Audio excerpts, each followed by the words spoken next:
Welcome back to Doc's Hot Shop and Forge. So today we're going to attempt to weld the faceplate back on again, seeing as it barely took in the last video and came adrift during the night anyway. So I'm going to follow up on a suggestion made by Frank Galetska, who suggested using some hose clamps to secure large pieces together. Now I'm hoping the hose clamps will hold up to welding heat at least once, just so that we get it tacked together. What we'll do is we'll put it together after we've cleaned up and fluxed the surfaces a bit, so that the hose clamps run about here, and then we'll get it up to welding heat, weld it in the middle so we get a secure, good working surface there, and then we'll work our way out and hopefully achieve a solid weld. So let's get things hot and let's have some fun.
Alright, I think we're up at welding heat.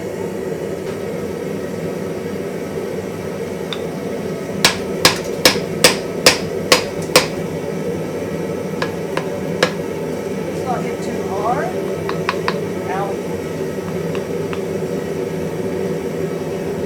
I don't think it's going to stick.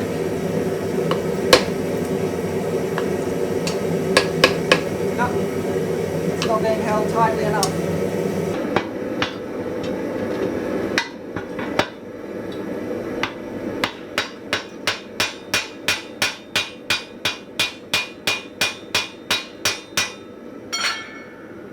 That's on.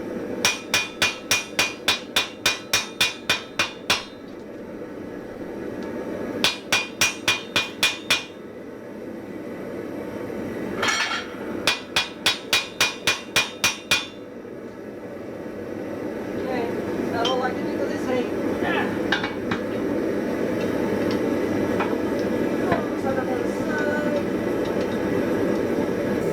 Alright, let's give the ends a go.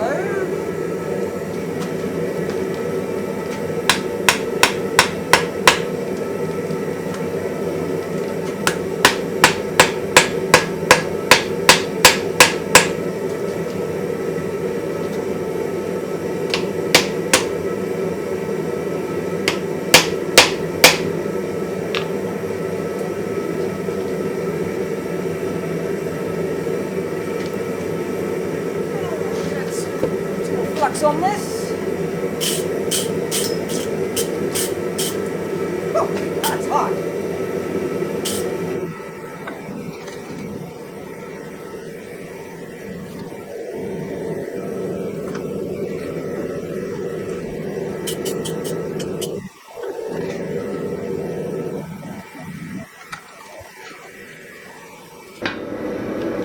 Continue refining our well.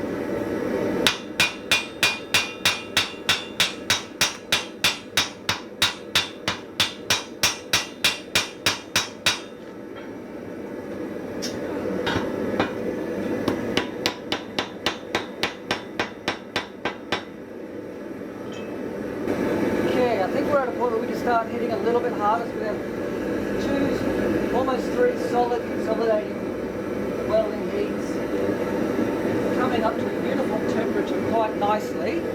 So let's give the central portion a good couple of little bit heavier heats to help blend in that weld, and then we'll work on the horn and the heel.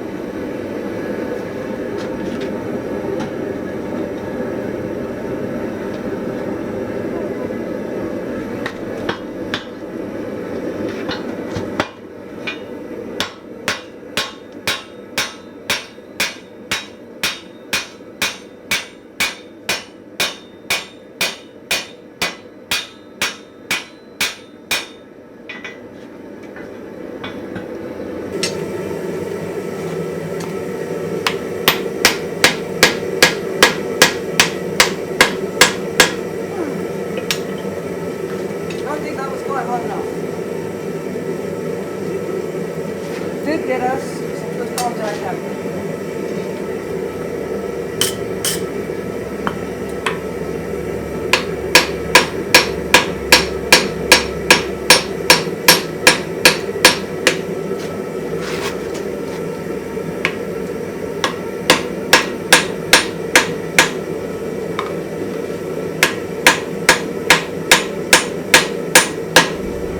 This is where I should have stopped, because I was about to start shearing the welds.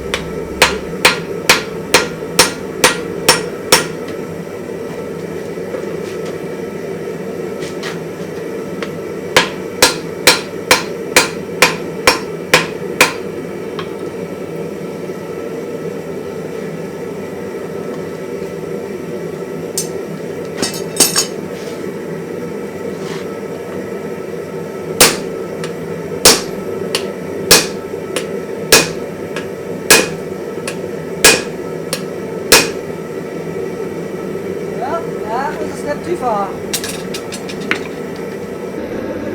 Alright, let's see if we can salvage it.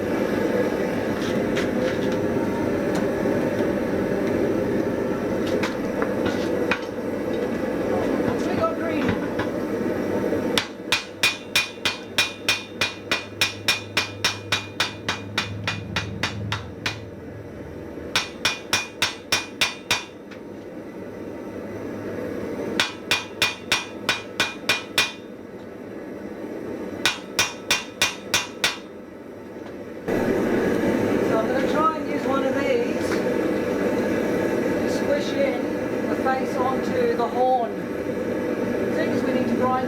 radius into it anyway. If we get some forged in, it'll save us a bit of grinding.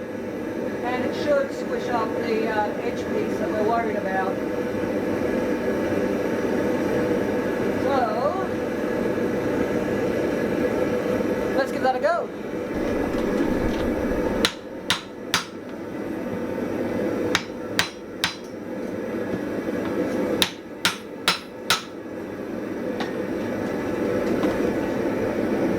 And what do you know, it's closed it up nicely.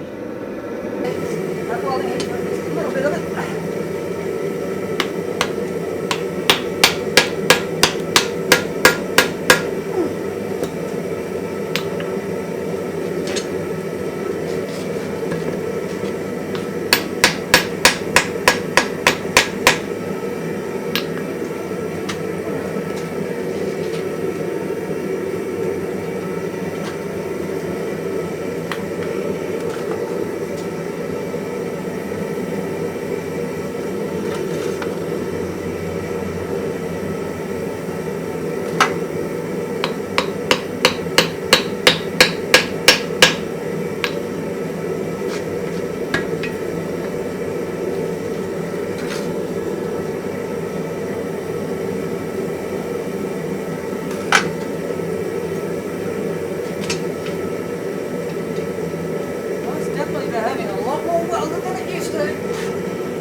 That's looking a lot more promising.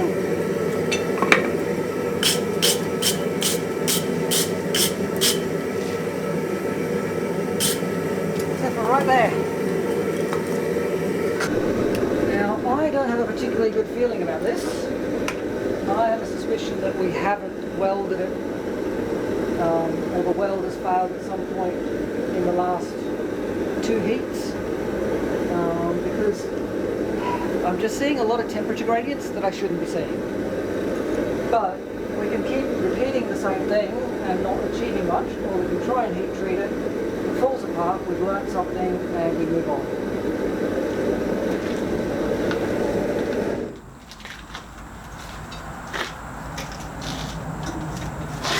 So, here we go.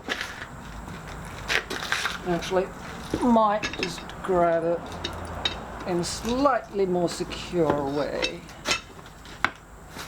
Alright, here we go.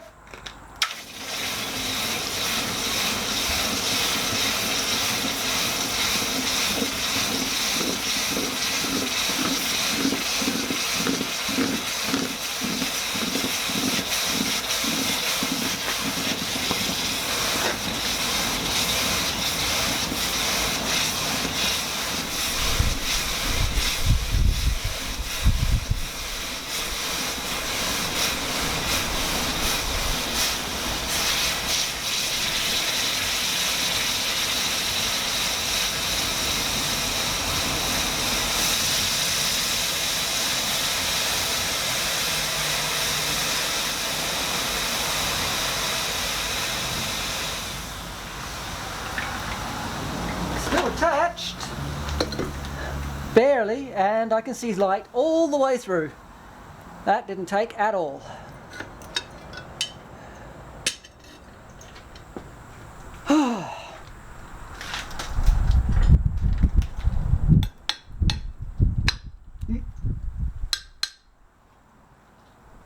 Yeah, that didn't take in the least.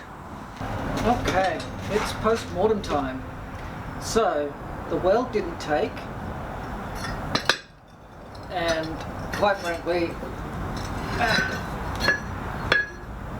it only took a little bit along the edges, to be honest. You can see a little bit of the clean metal. where it took a little bit, and then only transiently.